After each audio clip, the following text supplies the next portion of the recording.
Good morning, everybody. My name is City Councilor at Large Michael Flaherty, Chair of the Government Operations Committee, and we are here today to discuss Docket 1064, an ordinance to provide for safe disposal of sharps. This matter was sponsored by my colleague, City Councilor Anissa Asabi George, to my left. I was referred to the committee back on August the 2nd. We are both joined by City Councilor Anissa Asabi and City Councilor Frank Baker. This ordinance would require all retailers and distributors of sharps for home use to collect and properly dispose of used sharps at no additional cost to the consumer. This ordinance would provide consumers with more convenient ways to return and ensure the safe and environmentally sound disposal of home-generated sharps. Any retailer found in violation of any provision or who fails to comply with any of its requirements shall be punished by a fine of $300. I now turn this discussion over to my colleague and lead sponsor at this time, City Councilor Anissa Asabi George, for further introductory comments. Thank you, Councilor Flaherty, and thank you all for being in attendance today. Last April, Councilor Baker, Councilor McCarthy, and I held a hearing regarding sharps disposal in the city of Boston, and we discovered over the course of 1 year that we found, or the city had collected 20,000 needles from our parks, our alleyways, our playgrounds, and our libraries. The city, through the mobile sharps team, is doing the best that they can, responding to 311 calls in every corner of the city. BPHC, outreach workers, police, fire, and EMS are all spending time picking up needles, and the fact remains that we still need help. This ordinance is simply a step in the right direction to really respond to the symptoms of the crisis that we're facing in the city. We have a crisis, no doubt, when it comes to really working with those and supporting those that are in active addiction. We have a problem because of that. We've got needles across our city. I'd like to thank the community organizations that have written letters in support. I appreciate all of you who have come forward to date with some concerns and some challenges that you see in the ordinance as it's currently been presented. And I look forward to productive and thoughtful conversation through today's hearing process and in the coming months through making sure that this ordinance best reflects the needs of the city and also supports the businesses in our city that would have some requirements as this ordinance moves forward. So I look forward to today's hearing and the hearings going forward. Thank you, Councilor Flaherty. Thank you very much, Councilor Asabi George. Chair recognizes City Councilor Frank Baker. Thank you, Mr. Chair, and I just want to thank Councilor George for her leadership here in this area. You know, this is just one part of a larger problem, and hopefully we can you know, figure out what the resources are and figure out how we can help this problem. Thank you. Thank you. And we also have a letter from our colleague, City Councilor Tim McCarthy. Dear colleagues, please be advised I will not be in attendance at today's hearing due to a scheduling conflict. I have been and continue to support legislation that keeps needles out of our parks, streets, and playgrounds. I will review the tape of the hearing upon my return. Sincerely, Tim McCarthy, City Councilor from District 5. And with that, we're going to get right into our first panel. I see that we're joined today by Buddy Christopher, the head of Inspection Services, Sarah Mackin, Director of A-Hope and Mobile Shop Team, and Brendan Little, Office of Recovery Services. If I can just ask if you could take a seat over here, if it's appropriate. We're one chair short. Christine, if I could ask you for one additional chair. Perfect.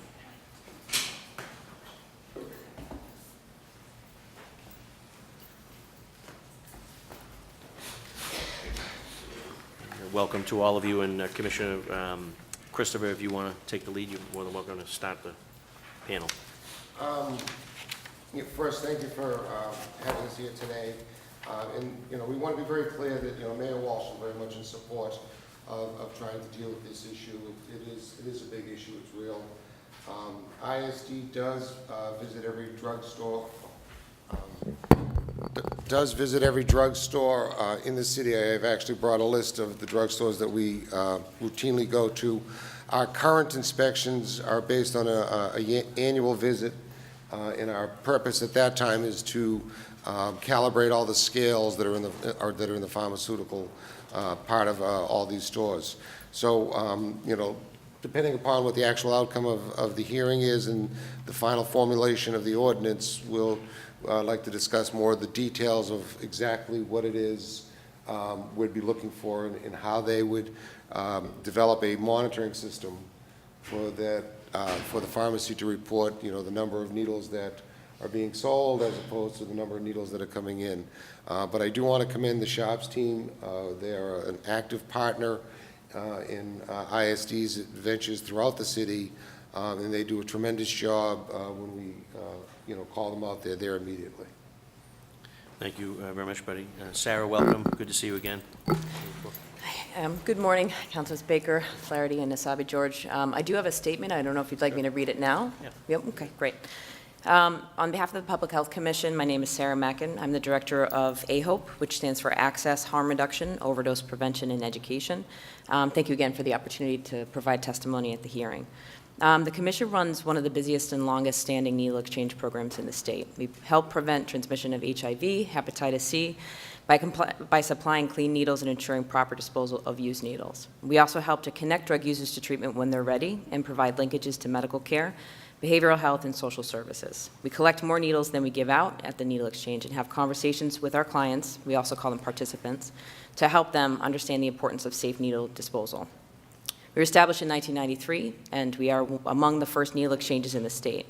The program is rooted in a harm reduction philosophy, and we offer a wide range of services, referrals, and programming to people who use drugs without the precondition of abstinence.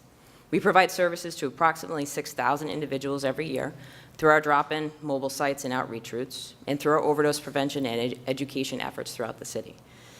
Last year, we distributed over 13,000 doses of Narcan and received 1,100 reversal reports from our clients, meaning that over 1,000 times, one of our participants used a Narcan kit that we gave them to save a life. We have more than a 115% syringe return rate, thanks to BOSS 311, outreach routes, the AHOPE Sharps team, kiosks, and other community partners who also conduct regular sweeps in high-traffic areas where public injection often takes place. Last year, AHOPE distributed about 250,000 syringes and safely disposed of over 310,000 used syringes throughout needle returns at the drop-in center and through the AHOPE Sharps team. At the program, we have a 1-for-1 plus 10 policy. If clients do not have used syringes to exchange, they can get up to 10 clean syringes. And after that, it is a 1-to-1 exchange. We do not have a 1-to-1 policy for many reasons. AHOPE is open 5 days a week, opening at 7 a.m. and closing at 3 p.m. We encourage participants to bring back syringes every time they access services and also equip them with personal biohazard containers that can be returned to us at the needle exchange, or they can also drop off at the syringe kiosks throughout the city. Many participants use the kiosks to drop off syringes or discard of them each night before entering the area shelters, and therefore do not have any to exchange in the morning. Restricting access to clean syringes has been shown to drive up HIV and hepatitis C rates in drug-using populations, which is antithetical to our mission as an HIV prevention program. The safe disposal of needles, syringes, and sharps is necessary to protect residents, sanitation and municipal workers, first responders, drug users, and the environment. The Commission has a comprehensive system for addressing needle disposal in the city.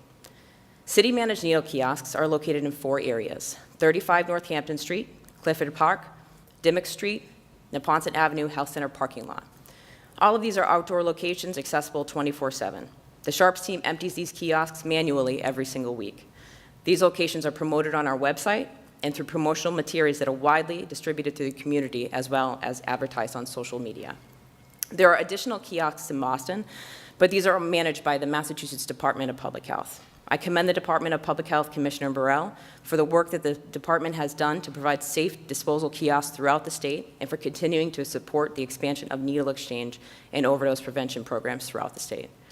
The Boston Public Health Commission has a neighborhood engagement team that consists of 4 full-time employees who engage in street outreach, overdose prevention education, and who also connect individuals to recovery services and the shelter in the New Market Square area. The team works 7 days a week from 8 a.m. until 4 p.m., including holidays and during inclement weather.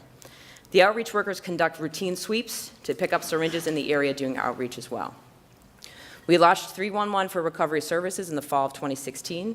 The City of Boston's 311 constituent hotline can now be accessed by Boston residents as a confidential 24/7 referral center for addiction treatment and recovery services.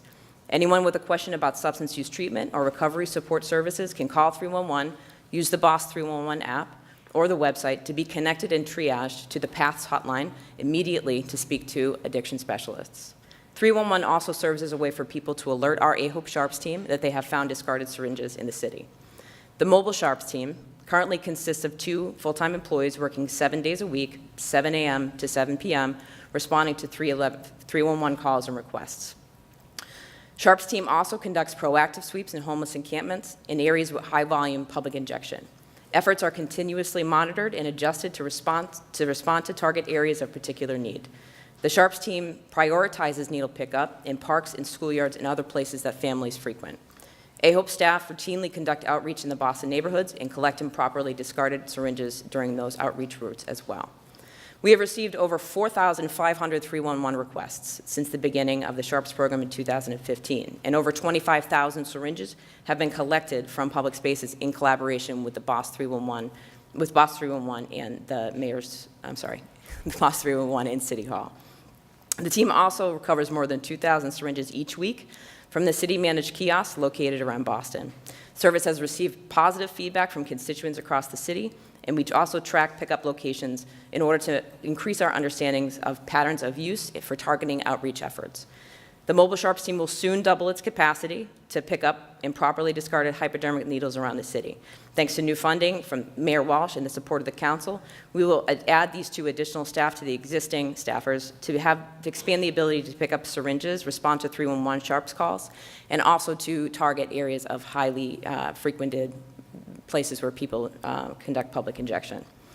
We'll be fully staffed by September 1st, and with the added capacity, our 2 full-time employees will be dedicated to the neighborhoods around Melnia, Cass, and Mass Ave, with a strong presence in the South End alleys, Newmarket, and Roxbury to do proactive sweeps of these hard-hit areas. The other 2 full-time employees will continue to work around the city and respond to 311 calls. Finally, needle exchange is also a part of a broader prevention strategy. I like to highlight the power of prevention by sort of just naming 1 or 2 statistics that I think are a little bit striking. In Massachusetts, HIV infections among people who inject drugs have decreased by over 80% in the last decade. This decrease in HIV prevalence is largely attributed to syringe access laws and harm reduction programming throughout the state. This is a remarkable accomplishment considering that just 20 years ago, injection drug use was one of the leading causes of HIV transmission. And currently there are over 14 needle exchanges in the state, and with more communities poised to implement new syringe access programs. The reduction in HIV rates among people who inject drugs would not have been possible without the 2006 law decriminalizing possession of syringes. This law also allows for the sale of syringes over the counter at pharmacies statewide without a prescription. However, virtually none of these pharmacies have mechanisms for safe return and disposal. We realize that safe disposal of Sharps in the city of Boston is an enormous undertaking. We are thankful for our partners across the city departments and within communities, and we welcome assistance in continuing to ensure the safe disposal of Sharps throughout the city. Thank you again for the opportunity to provide testimony at today's hearing. Thank you, Sarah. Brendan Little from the Office of Recovery Services. Welcome, Brendan. Thank you. Thank you, Councilor Asabi, George, Flaherty, and Baker. My name is Brendan Little. I'm the Policy Director for the Mayor's Office of Recovery Services. We're a coordinating office that coordinates recovery services across the city, both within the Recovery Services Bureau at the Boston Public Health Commission and across all city departments. We also work closely with neighborhood providers, with the state, and public safety partners within the city. So I'm just here to support this today, and I'm grateful to be here. Thank you. Thank you, Brennan. And just a couple questions from the chair. To Buddy, in comparison to what's in place now with regards to collecting needles from the parks, the sidewalks, does the administration have the capacity and the resources to implement this ordinance here, which Sarah had mentioned they're staffing up with an additional 2 staffers, but from how you're seeing it from your perspective? Within ISD, no, we do not have this as a regular thing. Our initial look at this is to deal with this on a quarterly basis with the pharmacies. And currently, we do not have the staff to deal with that. As I said before, our schedules now is an annual visit to each pharmacy. Gotcha. And then, Sarah, the statistics you cited, the 4,300 calls to 311, is that in a calendar year, or is that? That's since the beginning of the Since Sharps the beginning. program, 4,500 calls since 2015. And the same with the 250,000 needles distributed and the 310 taken back, same thing within the program? That's for AHOPE, yep. Wow. So that includes the last year. Interesting. Very good. My colleagues, Councilor Sabi George, any questions of the panel? Thank you, Chair. Sarah, that was the 2050 that Councilor Flaherty just referred to was in the 2016 calendar year? Yes. So you said, because it's certainly important to understand Yes. since the beginning of time versus the calendar year. Could you talk a little bit, I think probably Sarah, maybe Brendan, where individuals are accessing clean syringes across the city as it is right now? Just speak a little bit to that. Sure. So we have our drop-in center on Albany Street, so they can access clean syringes there from 7 a.m. until 3 p.m. Monday through Friday. There's also a part-time needle access or syringe access program in sort of near Eggleston Square or Jamaica Plain that's run by AIDS Action Committee. And people can also buy syringes with ID and without a prescription over the counter at any CVS and Walgreens in that area. And in Boston, we have a pretty high concentration of pharmacies that do that. And is there, with the return of needles, is there any information or data that supports who's returning the needles and what the needles were used for prior to return? So primarily the people that return syringes in our program, they're usually community partners that are picking them up in sort of high frequented areas, but mostly drug users are bringing them in to return in order to get clean syringes. At the kiosks, I can tell you, it's used citywide, right? So there is an ordinance or a law passed that does not allow for people to get rid of sharps in the trash anymore. And without sort of a way for people to kind of dispose of that properly, people will kind of at a loss. And so I get several calls each week for everything from I'm diabetic and I don't know where to put my syringes, or my cat is diabetic and I don't know where to put those syringes, or fertility drugs, cancer drugs, hepatitis C, other treatments that include injections, and we typically steer those people towards kiosks. But we do know that they're also used by drug users. Right. And then the household waste issue is a real concern of mine. I don't know if Buddy or Sarah could speak a little bit to our response when we talk about just disposing of household trash and our waste management contracts with the city, what it means when used needles are ending up in our trash stream. It is a hazard, obviously, to all the workers, because there is no mechanism currently to deal with that as an isolated, trash source, and, how to contain it even within the truck. So it is something that we are very concerned about, and we appeal to the public to deal with things properly as opposed to just using it in the general trash process. And then between ISD or the AHOPE crew, have we had instances of city employees that are working with disposing of needles? Have we had any instances of employees being stuck? Not recently, no. I've been stuck, but that was many years ago. We have protocols in place in case that happens. But we do make all precautions necessary in order to make sure that that doesn't happen, including supplying clean, pickup equipment, needle stick resistant gloves, and the kinds of retrieving materials and the containers that would sort of, prevent people from getting stuck. So we're very, very aware that that's a risk, and we want to make sure that we protect our people. That's paramount before anything else. It's ISD's policy not to pick them up, but to deal with the sharp teams. Although our staff has been trained in it, we do not use it as a policy. We deal with the sharps team to pick them up. And I understand, and not to speak for them, but some of the public works folks, when emptying out some of the trash receptacles across the city, have changed their practice of how they're disposing of a garbage bag. You imagine you're taking the garbage bag out of the trash can, you're no longer slinging it across your shoulder, you are dragging it to avoid sort of that. We're doing, what would be common knowledge, the logic of how to deal with this stuff, so that we don't put any of our staff into a more dangerous position. Great. Thank you, Chair. Thank you. Councilor Baker, any questions on panel one? Yeah, just quick. Commissioner Christopher, how are you today? Very good, Councilor, thank you. So you said that you go into the pharmacies once a year. What are you going into pharmacies for? What are you looking for? Calibrate scales. And that's it? Yeah, that's all. So weights and measures? Well, we'll do, it's weights and measures. We'll calibrate scales, and then we'll also check their scanners, that they're properly registering the information of the products on the shelf. And what would your staff be going into pharmacies for regarding this? Yeah. Our only discussion on it is if the pharmacies should become part of a recording statistic that says how many needles they're selling, how many they're receiving in, and that's something that we would then be able to record. And then, as defined in the ordinance, there is a penalty in that if they're not adhering to it on a one-to-one basis. So they would need to come up with a report-out system that you Yes. guys would oversee. Exactly. Okay, thank you. Brendan, this may not be for you, but are we, like Councilor George was talking about, are we kind of cross-training our Parks Department and our Public Works Department? Is there any sort of training available for those people? And again, maybe not for you, but do you have any insight into that? Like, Yeah, I know there have been discussions about it. Sarah could probably speak to it better. We've done ad hoc trainings throughout the city for DPW, for Parks and Rec, and anyone else that calls us. We don't really have the capacity to provide training to everybody that calls and asks, but Yeah. for what we can't handle, we usually refer back to the Infectious Disease Bureau at the Boston Public Health Commission, who have materials and trainings for that purpose. But we try to provide as much support as possible, especially for maintenance and facilities workers Yeah. in housing developments is sort of a priority. so do you have individuals calling you on their own, or are departments calling you? It's both. Yeah. It's both, yeah. Good morning, too, by the way. How are you, Sarah? Good morning, Councilor Good, Baker. good. Thank you. Thank you very much. That will conclude the first panel, so appreciate by Sarah and Brendan your time and attention. And call upon panel 2, which is Patrick Huntington from the Massachusetts Bay Associates representing Chain Retailers Association. Thank you, Commissioner.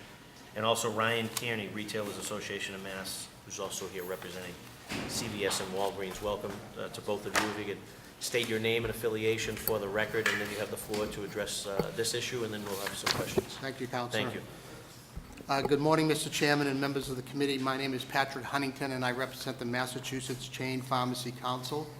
Our members, along with other national chain drugstores, operate 65 pharmacies in the city of Boston.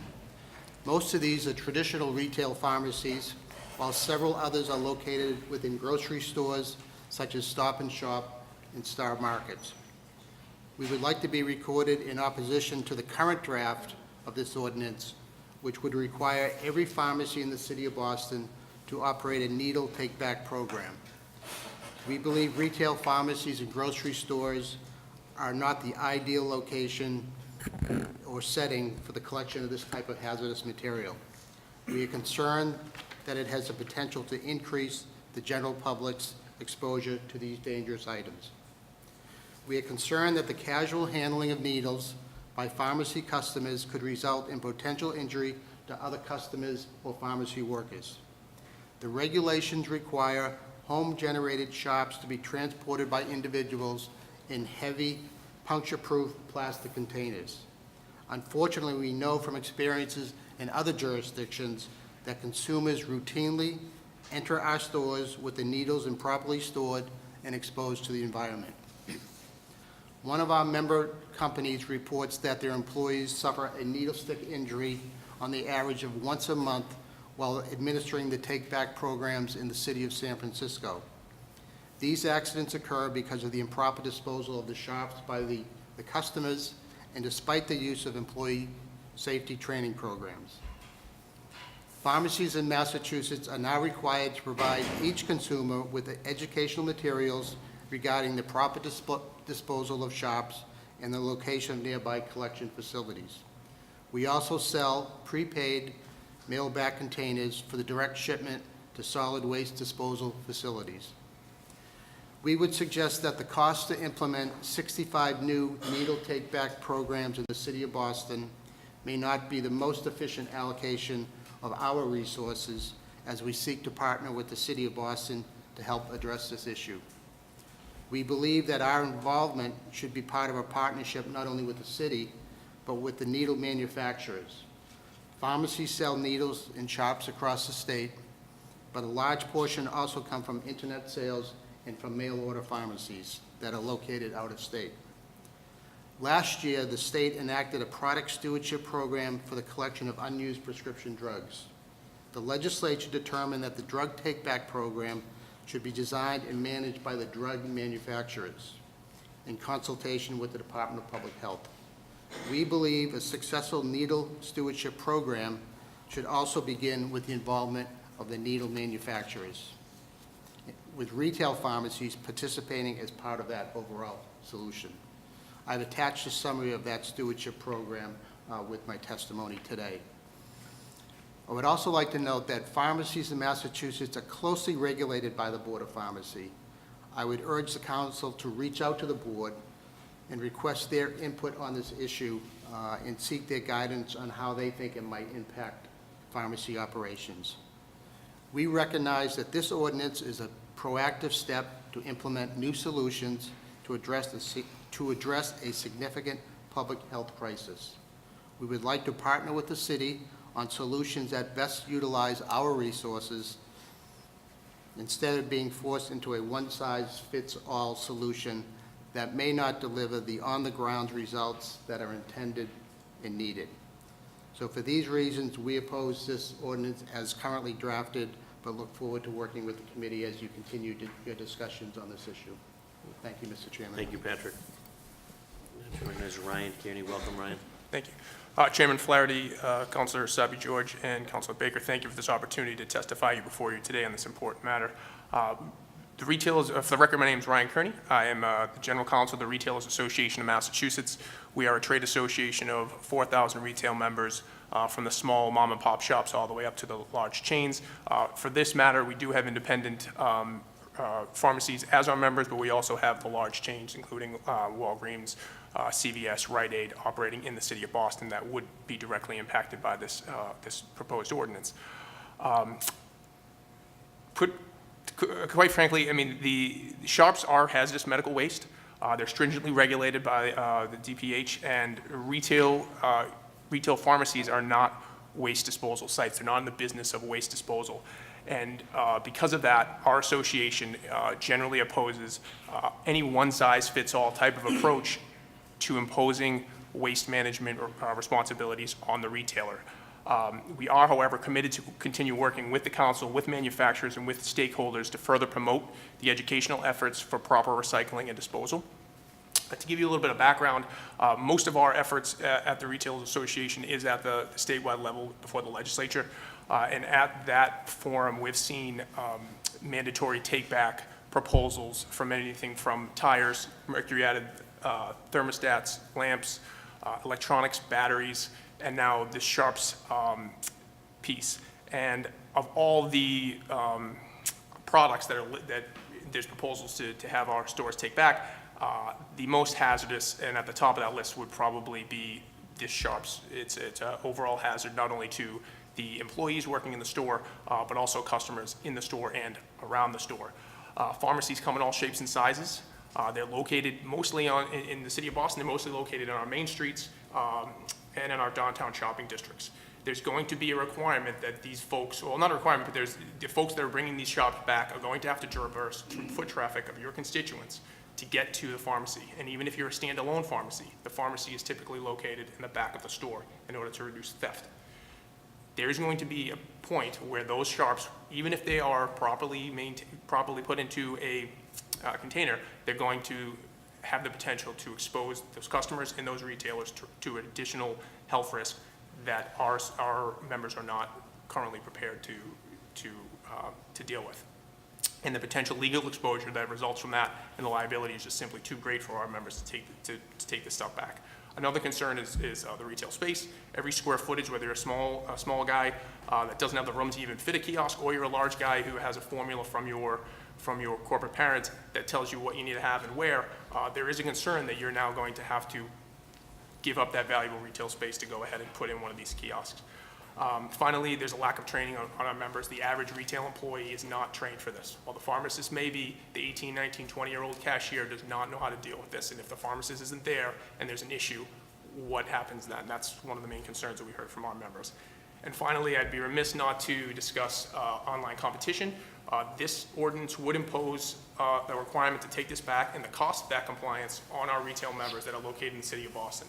Yet due to your jurisdictional limitations, you cannot reach out to that online retailer who can sell into the city of Boston. Yet not only is that created a competitive disadvantage for our members who are operating here and have to comply with that cost, but the needles that are introduced to the stream in the city of Boston are then going to have to be taken back by our members with no compensation from their competitors. So with that, I'd be more than happy to answer any questions. I have written testimony for you as well, and with that, thank you. Very good. Thank you, Ryan. And to either Ryan or Patrick, just a question, I have one. You had mentioned, Patrick had mentioned San Francisco. Are there any other similar ordinances or legislation in any other states? There is an ordinance in Alameda County, which is across the bay from San Francisco, and I think in some other ones south of San Francisco, and I can get you those names. I think the Alameda County is funded by the manufacturers. They fund and run that, and then I think the county runs that program. In San Francisco, the city pays for the program, but they also put a fee on the pharmacies as well. And I'm not sure about the San Jose program. So mostly California, none in New England or the rest of the country? No, those are the only three that I know of. You're not aware of any other, Ryan? Not that I know of. Chair recognizes Councilor Lisa Sabi George.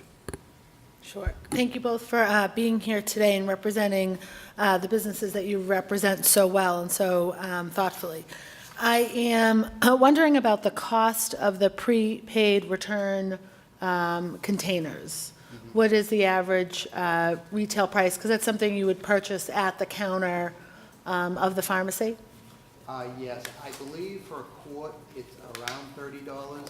I can get you that information, but that's my sense. So, $30. so the opportunity now that pharmacies are providing their customers, their consumers who are purchasing needles, whether through prescription or regular retail purchase without prescription, the only way to return needles, sharps, is through that prepaid option? Well, Or yes. they'd have to find one of our kiosks in the city? In most, throughout the state, most fire departments and health departments and police departments are pretty much the go-to places. Granted, those communities are probably smaller than the city of Boston, but I think those public safety entities play a big role in those communities. And then for drugs as well, I know we're talking about sharps, but any unused medications? Walgreens has voluntarily, on their own, agreed to set up a drug take-back program across the country, and they have 11 take-back programs in Massachusetts. And it's similar to this. They found them to be very problematic because people come in and they don't hit the kiosk. The drugs go all over the floor.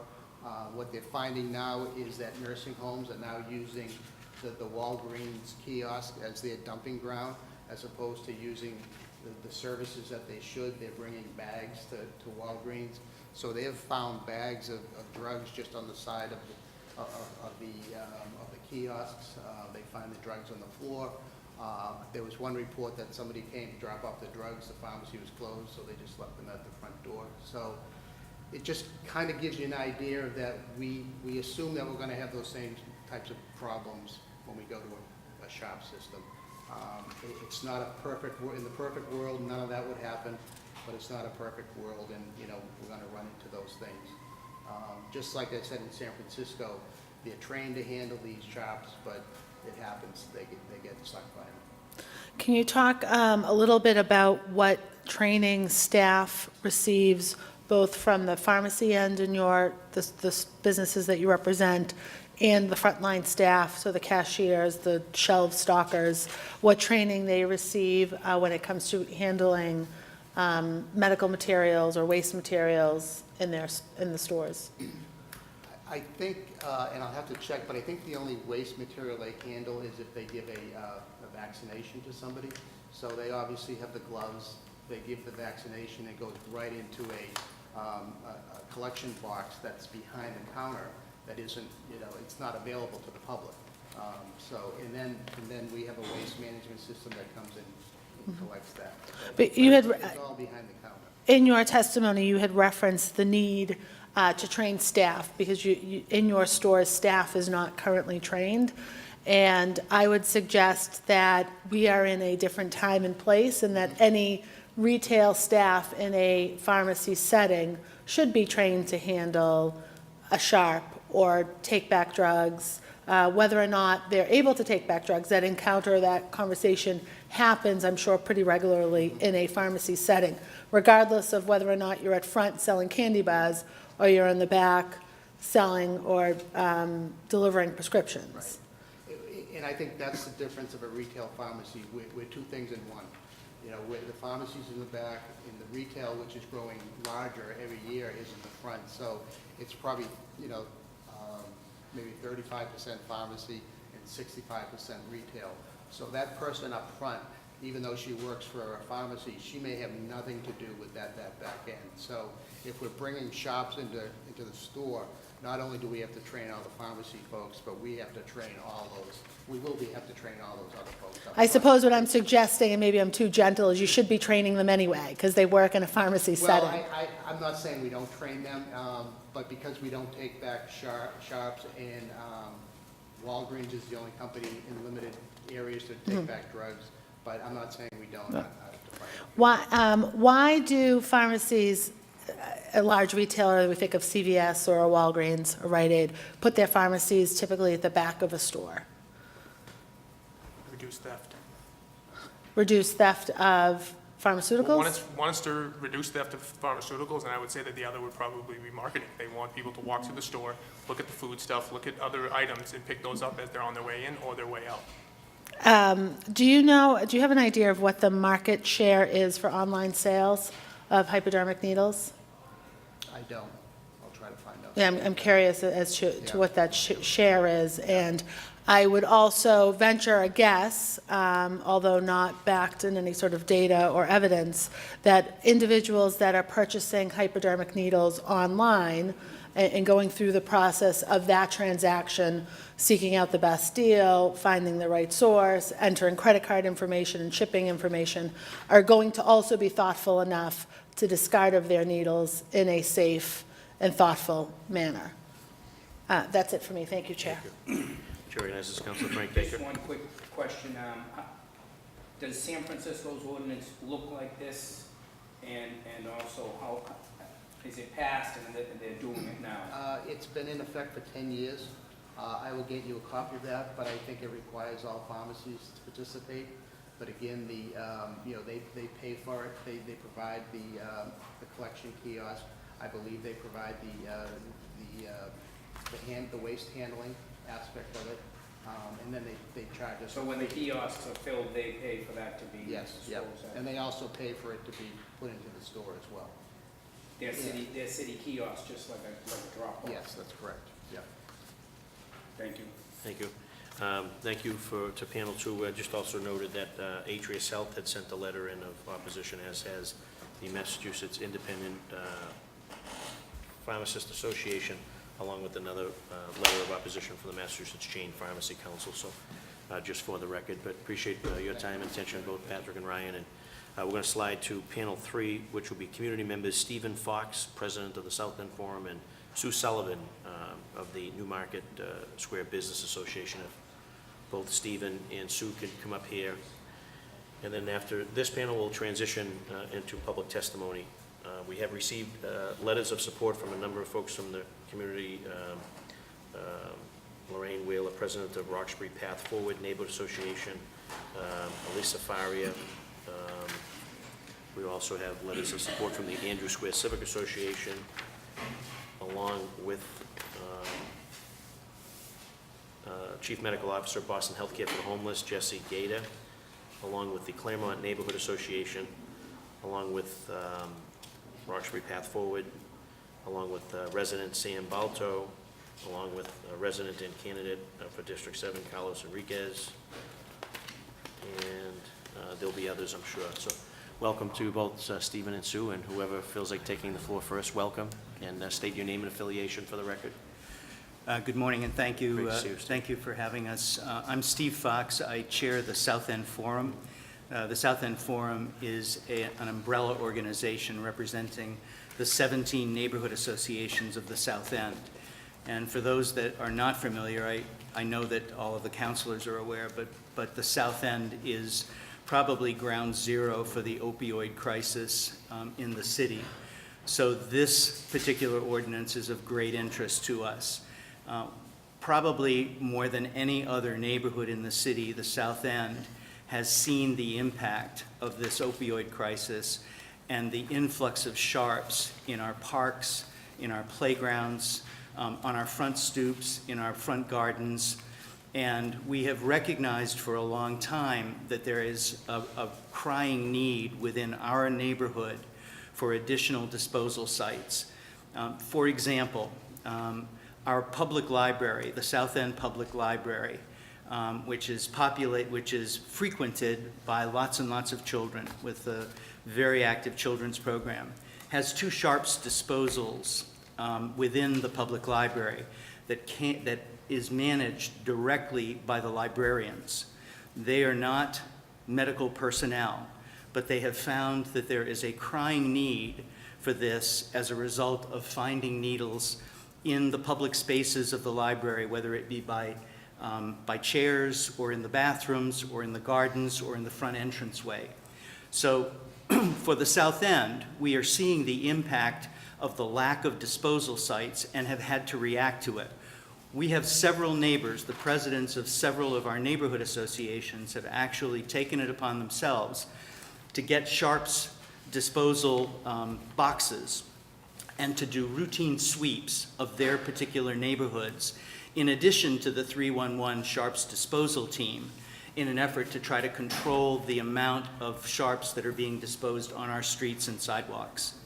So from a South End perspective, we believe very strongly that we need additional disposal sites, and we think that it's reasonable for us to think about the retailers who are actually providing sharps to the public, taking some sense of responsibility. I will add a couple of other comments that we have heard from others and when we talked about this ordinance. If in fact this ultimately wanted to be pilot tested, if we wanted to see how well it worked, the South End would volunteer to be one of the pilot sites for looking at whether or not it would, providing our pharmacies with this kind of facility or this operation would help. So we would be more than willing to do that if in fact a pilot site was something reasonable that we wanted to do. But in general, we are incredibly supportive and we would be delighted to see this passed. Thank you, Stephen. Welcome. Sue? Good morning. Thank you for having me. I'm Sue Sullivan. I'm the Executive Director of the Newmarket Business Association, representing over 235 member businesses and 20,000 plus employees in the Newmarket area, which, and I echo Stephen, and when Steve talks about the South End, I know he and I are joined at the hip when we talk about the South End and Newmarket, which are joined together at as we call Mass and Cass, Mass Avenue and Melania Cass Boulevard, as we fondly call it, and we share the same issues with the needles in the area. I see thousands of needles in Newmarket every week. On average, we're picking up 3,000 to 5,000 a month in the Newmarket area. And there are very, very few places for these to go. So what happens is, while the needle pickup team is picking up a large number, there are individual businesses and individual people who are picking up, and they're throwing them in the trash, and that leads to unsafe behavior and all. In the past month alone, 4 of my member businesses have reported to me that their employees have been stuck by needles. Okay? It's a public health crisis because it's inevitable that more and more people are getting stuck every single day because of the sheer numbers. In our opinion, just like the doctors who have overprescribed opioids for years, and they're responsible to some extent for the addiction crisis. Okay, while I absolutely agree with Sarah, and I truly believe that the needle exchange programs have done remarkable work in cutting down the HIV and AIDS and everything else amongst addicts. Okay, so I would never say that that's not a good program. It's a great program. I just feel like the ones that are providing the needles have to take some responsibility in taking them back, because there is a serious lack of receptacles in the area. Steve and I have talked about this at length.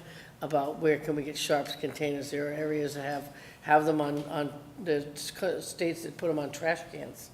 You know, next to, attached to the big trash cans, they'll put sharp containers. We don't have that. That would be very difficult for us to do. I think having the providers of the needles take them back is a tremendous first step. And I reject the argument of the gentleman on the panel earlier who said that, you know, it's a risk to the people in the pharmacy to have them brought back. You know, it is a perfect place to have them brought back if they get them there to begin with. Any measure that will reduce the number of needles on the ground is a necessary one. So we strongly Thank you. support passage. Thank you, Sue. And which cities and states are doing the, putting the sharp boxes next to the trash cans? Any idea who's doing that? I have that, I don't have it, Okay. I I'd don't like to know have who's it, doing that. right. Reach out to them. You can't remember either, right? Yeah. So it's We- just, we'll so provide it's, so it's a sharp box affixed to sort of a trash can or a. Correct. Exactly. We have those solar trash cans that oftentimes you see are overflowing, Right. but they're an added plus though in terms of just being able to dispose of trash and And it is recyclables. interesting because they are used, I mean, the sharps containers that are in Newmarket, and I think Sarah gave that number on the how many sharps are picked up from the containers, from the receptacles, and it's in the thousands. So it doesn't cut everything, but it certainly, and to have them in the same place that they've gotten the needles to begin with, it becomes I can return it here, kind of thing.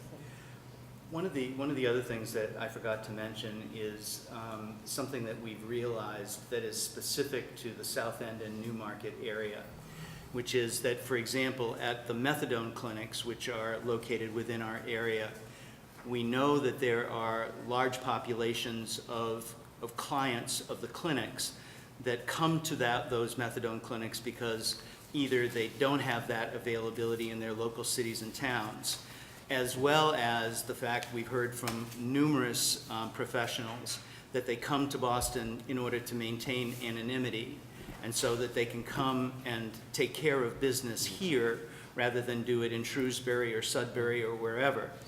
The same is true for use and accessing sharps.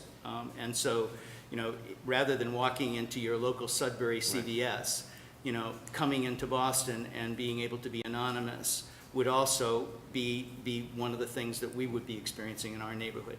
And providing for Boston to be able to have a pickup at that local pharmacy would be an important dimension that we should consider. That's interesting. So that's one has been my sort of bone of contention for the longest time, is that suburban communities don't step up to the plate. The opioid crisis is impacting them as well. Yep. But it seems that the burden's always falling on Boston to pick up. And to your point, the meth clinic, they're coming from all over the Yep. state to come, whether it's for anonymity purposes or just convenience because this is where they're working or socializing. So I would concur with that point as well. And then Sarah Mackin had testified about an 80% decrease in the HIV, which is a huge success story. But she also stated the statistics around the 311.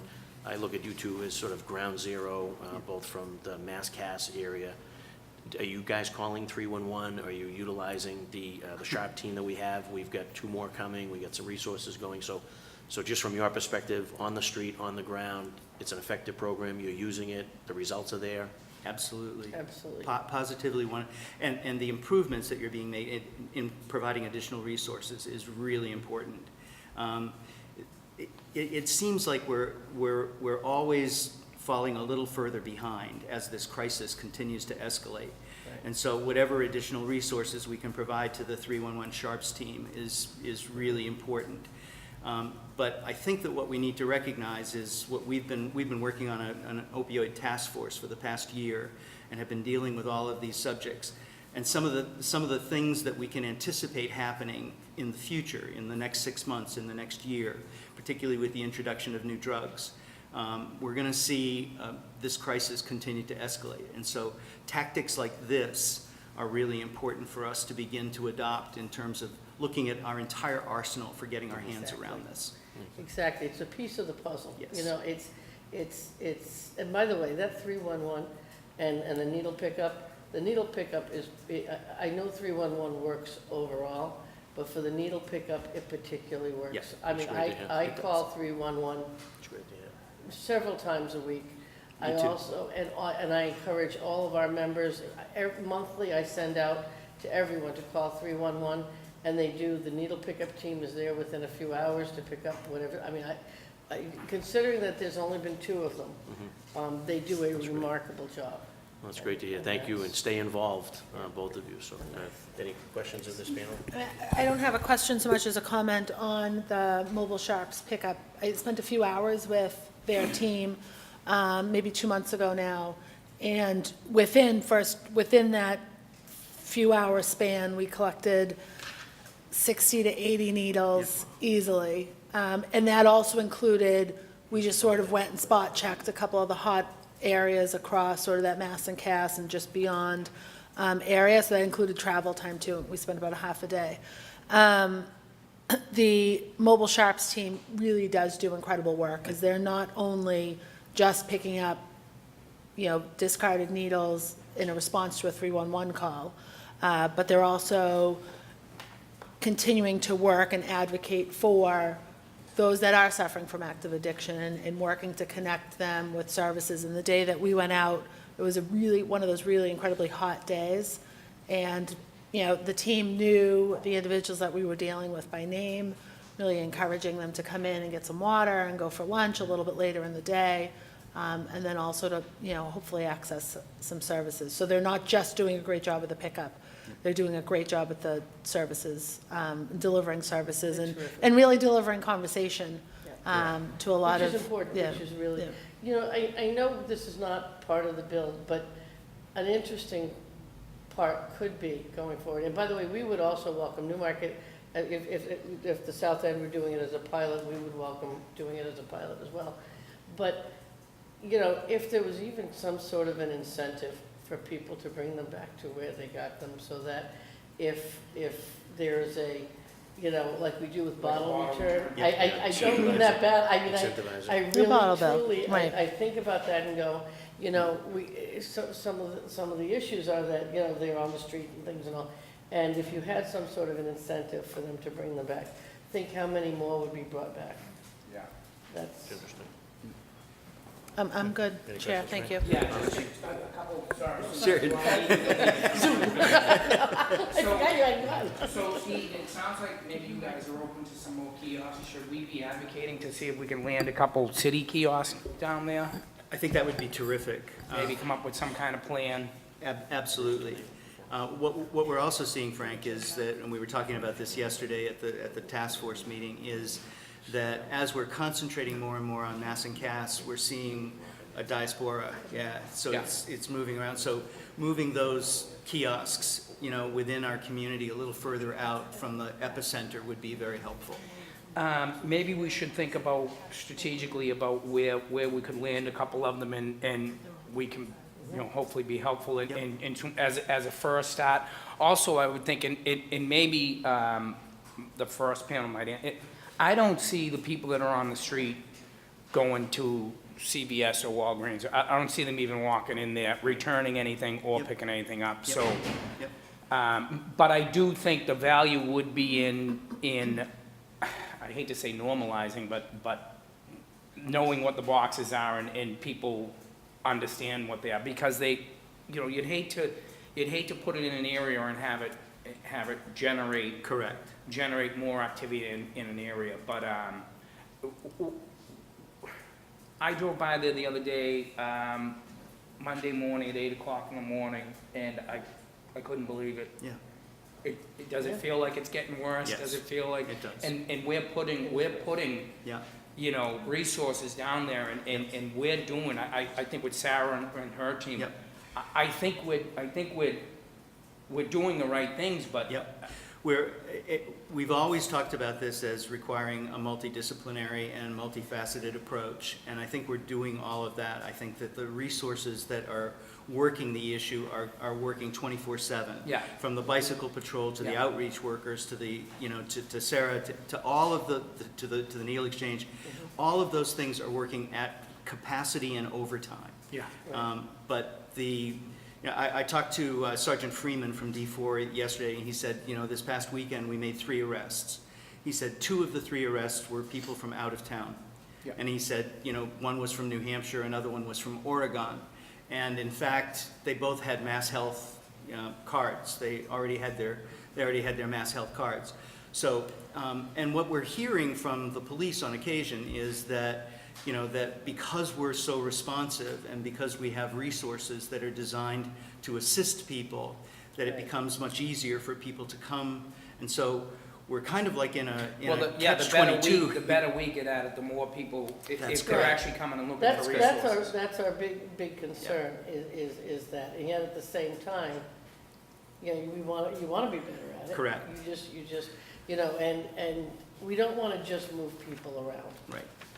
That's, you fence in one area, they go to another area. It's not, we need to get to the root of it. And Steve's right, the amount, and you're right, Frank, the amount of resources that are being utilized down there is tremendous. Yeah. I mean, I can't say enough about Boston Police, State Police, BU Police. Yeah. Everyone is working on it. Even we heard from Judge Coffey yesterday about the homeless court and all. Everybody's working, and the new engagement center, everybody's trying to figure it out, but we're getting more and more people. What's the engagement center look like to you? It's, at this point, we're seeing at any given point, it's, don't forget, it's just 2 weeks old now. Yeah. So we're looking at 30 to 40 people on any given time basis. And the stats are coming in at about 100 a day, are actually, which is really pretty good for the first 2 weeks. We're seeing, for example, homeless couples who typically can't be together, one's in Woods Mullen, the other's in Southampton, using the homeless shelter to come together and off the streets. So one of our key objectives, which was to provide an opportunity for people to be together and off the streets, is working. So Yeah. that's a positive. And what about Judge Coffey? Did she talk to you at all about the Section 35? She did at We great did at length. And what's your thought, and what do you, Well- it's a little off topic, but it's kind of on topic. It is a balancing act in terms of civil rights. What Judge Coffey said to us is that those that have been committed, and I think we were talking about 39 as the total population since the program began, that they generally stay only for 30 days. And then the question becomes, which is the question that we've always had, which is the continuity of service issue. Right. They can stay for 90. They but can they're stay for being- 90, but they're but the discharged. mental health- They're discharged after 30 because they no longer And represent. it's their choice at the 31st day to go Correct. on or to go Correct. back to the street. Correct. But, as we look at the availability of beds and programs beyond the 3,300 that are available statewide in terms of detox beds, we then go down to 600 into the next level of treatment And service. the step-up beds, Exactly. which is where the problem Which has is been where, identified. exactly. Which gets into our whole campus-style facility with a continuum of care, a lot longer than 30 days, Yep. and that kind Sounds like we could do that at Long Island. of, could be Long Island, could be, Do you could have be. money to rebuild the bridge? No, So but we- I will say, Counselor, is that one thing, and we've talked to Secretary Sutters about it, we've talked to the mayor's office about it and everything, is tell us what a state-of-the-art facility would look like.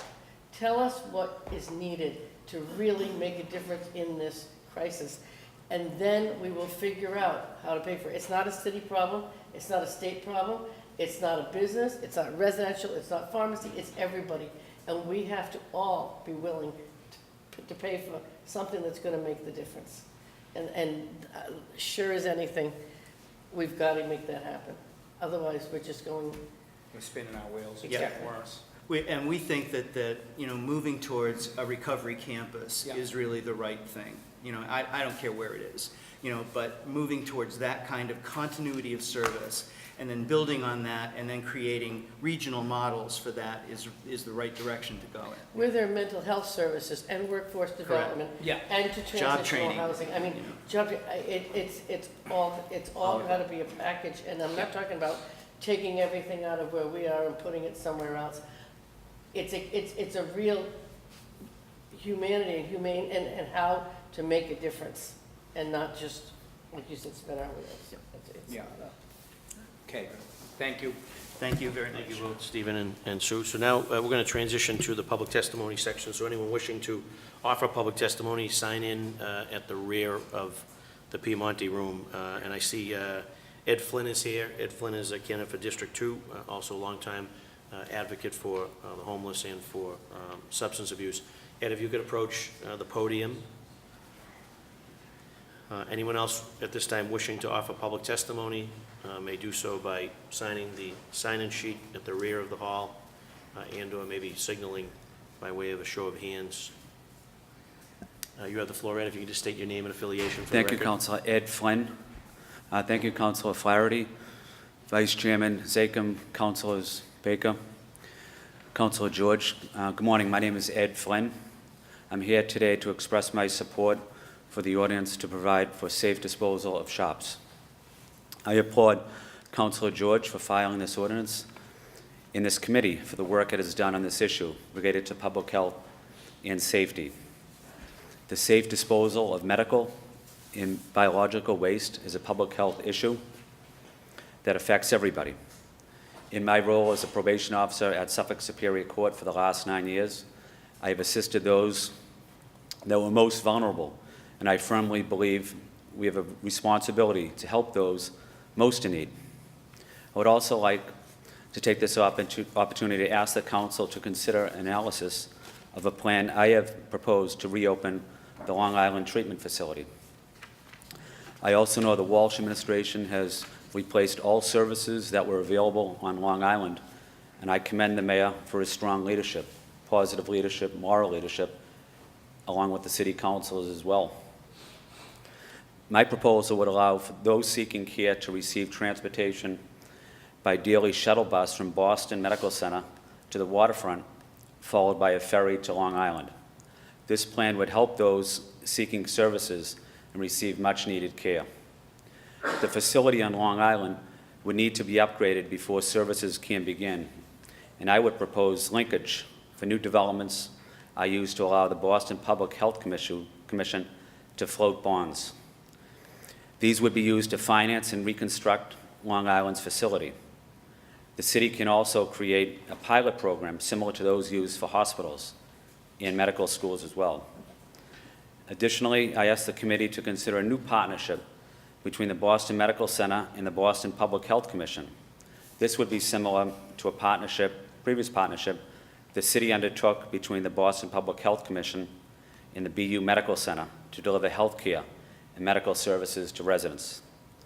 We currently have private, public, nonprofit partnerships between organizations in the city that work well.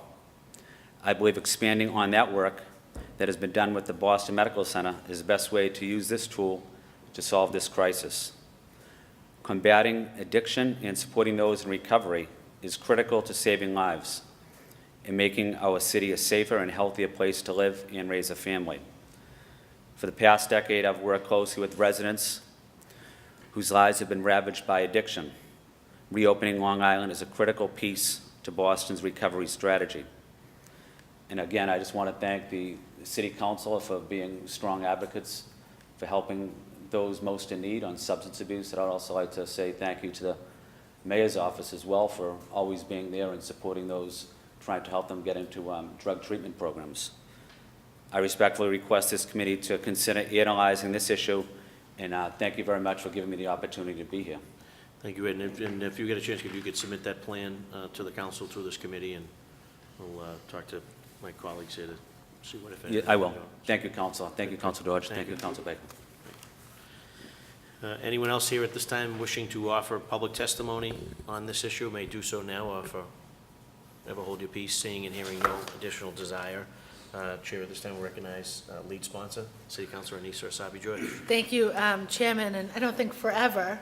There'll be more opportunities. This is certainly just Fair enough. the beginning of what will be, I think, a long, hopefully not too long of a road ahead. We'd like to keep moving forward and continue with this momentum to get to a place. I think that it's important to note that although this conversation about disposal of needles often turns to the crisis of addiction, that we're also talking about families that have chronic illnesses that require the use of injectables in their home, also needing a place to properly dispose of their needles, their used sharps, without also having the burden, which is sometimes often very burdensome, to pay for that disposal after the initial purchase of those needles. So I think that it's really important that we consider all of the elements when it comes to the needs of those that need to dispose of their needles and want to dispose of them properly. And I'd also say along that line that even those that are in active addiction are interested in properly disposing of their needles, and their family members are also interested in properly disposing of those needles. So I think we very quickly, sometimes often jump to certain assumptions because a person, an individual may be in active addiction, that they don't care about proper disposal. I would like to thank, at the beginning of this process, as we go forward with this ordinance and continue these conversations, both hearings and working sessions around it, that the conversations I've had to date with some of the locally owned pharmacies in particular and their representatives, that there is no doubt an initial opposition to this ordinance. I hear that. But there's also a very genuine desire to be helpful in this crisis that we're facing as a city and as a nation, as we know. And I'm very grateful for that. And the conversations I've had to date have been very, I think, productive. And I've continued to use the word thoughtful because I think as we're facing this crisis and we're talking about some of the symptoms of the crisis, that as thoughtful as we can be in this work, the more productive we can be in the long term to finding some solutions to the symptoms, and then also in the end working to really resolving this crisis as much as we can. So I look forward to that continued partnership, both with the locally owned and operated pharmacies, as well as some of our national chain retailer pharmacies, as well as our nonprofit pharmacies. We've got pharmacies of lots of different makeups in the city of Boston. So the work will continue, and I appreciate the chairman's efficiency and effectiveness in getting this meeting going and keeping us to a decent hour as well. And thank you, Councilor Baker, also for being with us today. Thank you, Councilor. Chair recognizes Councilor Frank Baker. I just want to, Sue had talked about the campuses that were recovery campuses and maybe piloting this to go across the country or across the state, but also we should look at A-HOPE in the PATHS program as far as piloting that around the state first, and maybe that's a way we can kind of alleviate what's going on in the city of Boston. Thank you, Councilor George and Councilor Flaherty. We actually have a good crew here that's at least open to what we need to do, and we're working towards it. Steve, I mean, thank you for your work you do in the South End. You have willing partners. We're doing the best we can. I think the city, in regards to this ordinance here, I think the city's going to need to figure out what our role's going to be here if we land the kiosks, if we are responsible for the disposal. I don't know what the right balance is. I think ideally if we can just get more kiosks around and make it more available to people. But the person that's going to discard his or her needle, wherever, that you're never going to get that person to put it in the kiosk. So that's why we have our shops team, which, Sarah, thank you for those. Sarah, you're great too, by the way. Just need to throw that out there. Thank you. Thank you, Councilor Baker. So that will conclude the hearing. I want to thank the panel for your time and attention. Thank the lead sponsor for her commitment and for her thoughtfulness, as well as Councilor Baker for his participation, and for all of you for taking time out of your schedules to listen and to offer both public testimony and hopefully moving forward, working with the lead sponsor and the committee chair, helpful suggestions as to how we can continue to work together to combat this crisis. So with that, docket 1064, an ordinance to provide safe disposal of shops is adjourned. Thank you.